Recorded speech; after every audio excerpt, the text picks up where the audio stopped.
अस्सलामुअलैकुम viewers, welcome to all of you on my YouTube channel Crick Chat. मैं उम्मीद करता हूँ आप सब खैरियत से होंगे। व्यूवर्स, जैसा कि आपको पता है कि आज जो है वो बिग बैश लीग का जो ड्राफ्ट होना था, कि जिसमें पता चलना था कि पाकिस्तान के कौन कौन से प्लेयर जो हैं वो बिग बैश लीग के लिए फाइनली सिलेक्ट हो गए हैं, तो आज वो हो गया। और जिसमें पाकिस्तानी प्लेयर्स जो हैं वो 7 ऐसे प्लेयर्स हैं पाकिस्तानी जो कि सेलेक्ट हो गए हैं बिग बैश लीग के लिए। उनके नाम आपको आगे चलकर हम बताएंगे कि कौन कौन सा प्लेयर किस कैटेगरी के लिए सिलेक्ट किया गया है, और इसमें पाकिस्तान के जो मेन क्रिकेटर्स हैं वो शामिल हैं। और साथ ही कल से आपको पता है कि शुरू होने जा रहा है England versus India first test match. इस सीरीज़ का जो नाम है, पहले और नाम था, अब उसको चेंज कर कर एंडरसन तेंदुलकर ट्रॉफी का नाम दिया गया है। और 5 टेस्ट मैचेस की ये सीरीज़ है। पहला मैच हेडिंग्ले में खेला जाएगा। इंग्लैंड ने अपनी प्लेइंग 11 दे दी है। इंडिया की भी प्रोबेबल 11 जो है वो आ चुकी है। और साथ ही साथ हम बात करेंगे कि जोए रूट की जो परफॉर्मेंस रही है अब तक इंडिया के अगेंस्ट वो कैसी है। और इसी तरीके से जसप्रीत बुमराह पे बात करेंगे कि जसप्रीत बुमराह जो है वो कितने लीथल आज तक रहे हैं इंग्लैंड के खिलाफ, क्योंकि इन दोनों की बैटल रहने वाली है इस पूरी सीरीज़ में। तो मेरे साथ है हमजा। अगर हम सबसे पहले बात का आगाज़ करेंगे जिस तरीके से आज ड्राफ्ट हुआ और जैसे एक्सपेक्ट किया जा रहा था जिन हाँ, प्लेयर्स सही का है। कि भाई ये सिलेक्ट होंगे, उनमें जैसे प्री साइन किया बाबर आजम हाँ को, जी, नो डाउट। उसके अलावा जो प्लेयर सेलेक्ट हुए वो अगर आप बताएं। शहीनशाह अफरीदी को लिया है ब्रिस्बेन हीट ने प्लाटीनियम कैटेगरी में। ठीक है। हारिस रऊफ जो है वो रिटेंशन में, उनके वो लगातार जो है मेलबर्न स्टार की तरफ से खेलते रहे हैं, काफ़ी हम्म। सीजन उन्होंने खेले हैं। मोहम्मद रिजवान को लिया प्लाटीनियम कैटेगरी में मेलबर्न रेनिगेट्स ने। ठीक है। बाबर आजम को प्री साइन पहले ही कर लिया गया था हम्म। ड्राफ्टिंग से। शहजाद खान को सिडनी थंडर ने लिया है। हसन अली को एटलीस्ट स्ट्राइकर्स ने लिया है। तो हसान खान है, ये अंडर 19 के इमर्जिंग प्लेयर है, इनको भी शामिल किया गया है राउंड 2 में मेलबर्न रेनिगेट्स की तरफ से। तो अभी तक हमारे पास ये लिस्ट व्यूवर्स आई है, 6 से 7 खिलाड़ी हैं जो आपको पता है कि अभी अभी मेरे ख्याल से ड्राफ्टिंग चल रही होगी। देखिए, जो यानी कि ड्राफ्टिंग अब तक हमारे सामने आई है उसमें जो असल चीज़ है वो देखें कि अगर आप इस पूरे सिनेरियो को देखें ना, कि जिन प्लेयर्स को आपने जो है T20 से आउट किया, वो 3 प्लेयर जो हैं फर्स्ट प्रायोरिटी पर सिलेक्ट हो गए बिग बैश लीग के लिए। हाँ जी, अब देखना ये है, देखें, सिलेक्ट हो गए, उनका अपना एक सोचने का अंदाज़ है, उन्होंने सेलेक्ट किया, वो खेलेंगे। मैं ये समझता हूँ कि इन प्लेयर्स के पास एक अपॉर्चुनिटी है, हाँ ये जी, बिग बैश लीग में अच्छा परफॉर्म करते हैं, क्योंकि दुनिया की जो टॉप की लीग्स हैं उनमें बिग बैश लीग मानी जाती है। अगर ये वहाँ पर अच्छा रन करते हैं तो सारों की नज़र में आएंगे। ठीक है। और बॉलर्स के पास तो बहुत बड़ी अपॉर्चुनिटी होती है, क्योंकि ऑस्ट्रेलियन सॉइल पर फास्ट बॉलर का अच्छा गेंद करना तो लाजमी बनता है, इसलिए कि वहाँ पर मदद होती है फास्ट बॉलर के हाँ लिए। सही है। तो अगर शहनशाह अफरीदी वहाँ बेहतर गेंद करते हैं, हारिस रऊफ बेहतर गेंद करते हैं, तो उनके पास एक मौका है। इसी तरीके से बाबर आजम और मोहम्मद रिजवान अगर अच्छे स्ट्राइक रेट से वहाँ रन करते हैं, तो मैं नहीं समझता कि अगर कोई ये समझता है कि पाकिस्तान की क्रिकेट टीम में ये दोनों की T20 में वापसी नहीं हो सकती, नहीं, नहीं हो सकती है तो तो कुछ भी मैं हो इसको सकता है। जो है ना, मैं इसको नहीं समझता। उसकी हो वजह सकता यह है कि देखें, इमाद वसीम कोई सोच सकता था 2024 का वर्ल्ड कप खेलेगा। ठीक है। मोहम्मद आमिर अच्छे बॉलर हैं, लेकिन कोई सोच रहा था कि 2024 का वर्ल्ड कप खेलेगा जो लड़का इतनी देर पहले चला हाँ गया। सही है, ये कुछ भी कर सकते तो हैं वो। हमारे यहाँ कुछ भी हो सकता है। इसी तरह खुशदिल शाह जिस तरीके से खेले अभी चैंपियन ट्रॉफी, तो अगर ये परफॉर्म करेंगे, एक तो है ना, दो चीज़ें हैं। एक है हालात बदल जाएं, हाँ, सही है। जिसमें हम आपकी मैनेजमेंट बदल जाती है, सिचुएशन बदलती है, तब लड़के आ जाते हैं। एक दूसरी सिचुएशन ये है कि आप परफॉर्म कर दें। इन दो में से कोई एक चीज़ होगी तो आप कम बैक कर लेंगे।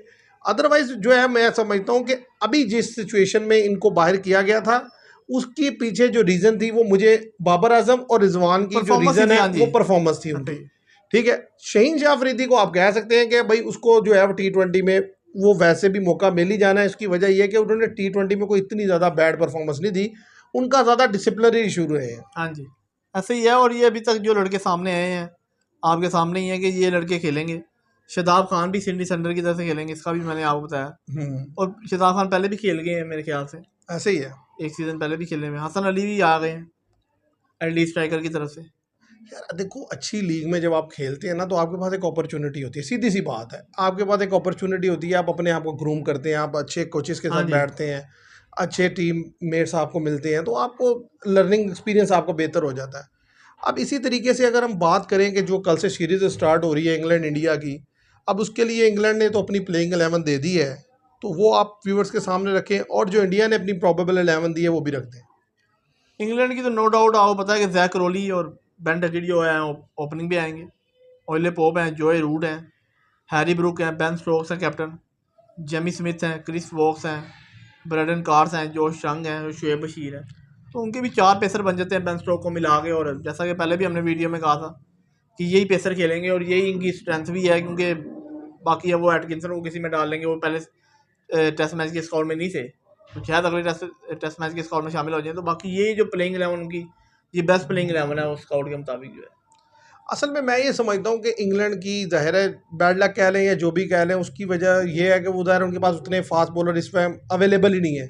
तो जो अवेलेबल रिसोर्सेज में थे वो उन्होंने सेलेक्ट कर लिए हैं। बाकी ये है कि हाँ, उनकी फास्ट बॉलिंग मेरे लिहाज से एक वीक लिंक है। हाँ, अब वो कंडीशन कैसी होती है, उस कंडीशन में इनके बॉलर कैसी गेंद करते हैं, वो उस दिन देखा जाएगा। लेकिन अभी ऑन पेपर मुझे लगता है कि ये फास्ट बॉलिंग उतनी अच्छी नहीं है जितनी कि इंग्लैंड की होनी चाहिए थी। बैटिंग हाँ बहुत स्ट्रॉन्ग है इंग्लैंड की, इसमें नो डाउट कि जैक क्रॉली देख लें आप, बेन डकेट, हाँ ओले जी। Pope, Joe Root, Harry Brook, Ben Stoke, Jamie Smith, मतलब कोई भी लड़का आप ये नहीं कह सकते यार ये वीक लिंक है इनका। सारे लड़के परफॉर्म करने वाले हैं। तो बॉलिंग में मैं समझता हूँ उन्हें प्रॉब्लम हो सकती है। और इंडिया की जो प्रोबेबल 11 आई है वो क्या है? जेसवाल है, के राहुल ओपनिंग करेंगे, हम्म, नोड़ा बीजीटी में भी तमाम मैचेस में की है ओपनिंग। करुण नायर जो है नंबर 3 पे खेलेंगे, ठीक है।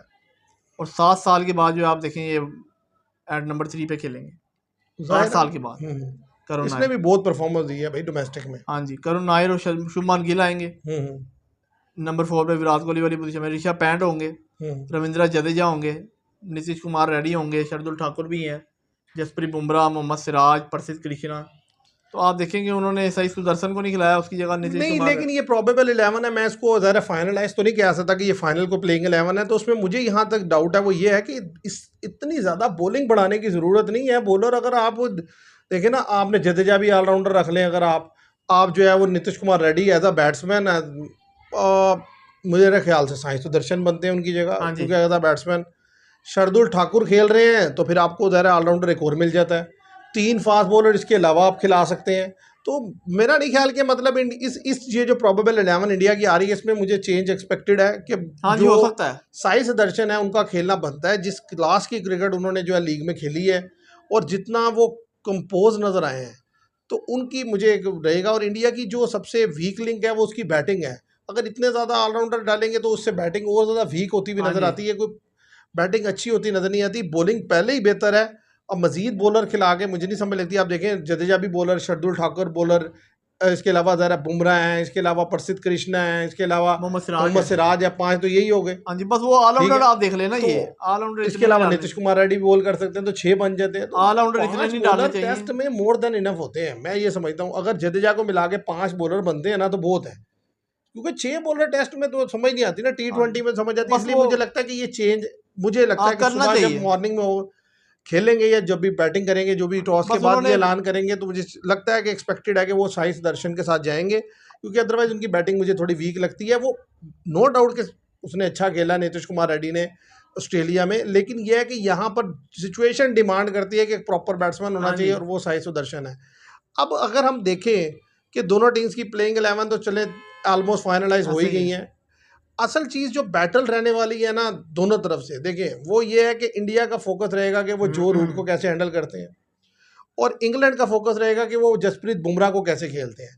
क्योंकि और जो भी बॉलर हैं वो बुमराह के अराउंड ही खेलेंगे। ऐसा ही है। अगर बुमराह बेहतर गेंद करेंगे उनको भी विकेट्स मिलेंगी, और अगर बुमराह को ये अच्छे से टैकल कर लेंगे तो इंग्लैंड अच्छा रन बनाने में कामयाब हो जाएगा। इंडिया की कोशिश रहेगी कि वो जोए रूट को जल्दी आउट कर लें। अगर वो उसे जल्दी आउट करेंगे तो बाकी लड़कों का गिरना आसान है, हाँ क्योंकि जी। उनमें ज़्यादा बड़ी इनिंग्स खेलने वाले वही हैं। तो रिकॉर्ड शेयर कर दें ज़रा कि जोए रूट की क्या रिकॉर्ड है अगेंस्ट इंडिया, अब तक कितने टेस्ट मैचेस खेले हैं, क्या परफॉर्मेंस है उनकी? 30 मैचेस खेले हैं इन्होंने 2012 से 2024 के दरमियान। अच्छा।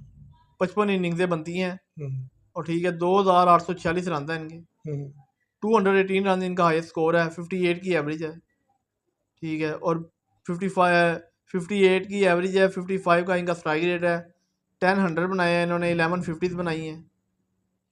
रिकॉर्ड तो बड़ा शानदार है अगेंस्ट इंडिया। नहीं आप वो नो देखें डाउट बड़ा वो, सॉलिड रिकॉर्ड है, और इंडिया जो है उसके अगेंस्ट वर्किंग करके आएगा कि हमने उसे कैसे हैंडल करना है। और जिस तरीके से आप देखें वेस्ट इंडीज़ के अगेंस्ट उन्होंने जो ओडीआई में जो 160 हाँ प्लस जी। रन की इनिंग्स खेल के टीम के लिए मैच जीता है, वो बड़ा शानदार है। और वक्त के साथ साथ जैसे उन्होंने खुद को ट्रांसफॉर्म किया है, पहले तो वो खेलते थे स्लो, हाँ अब जी। वो तेज़ खेलते हैं। सबसे बड़ी क्वालिटी उनकी ये भी है कि वो विकेट पे खड़े होते हैं तो रन बनाते चले जाते हैं।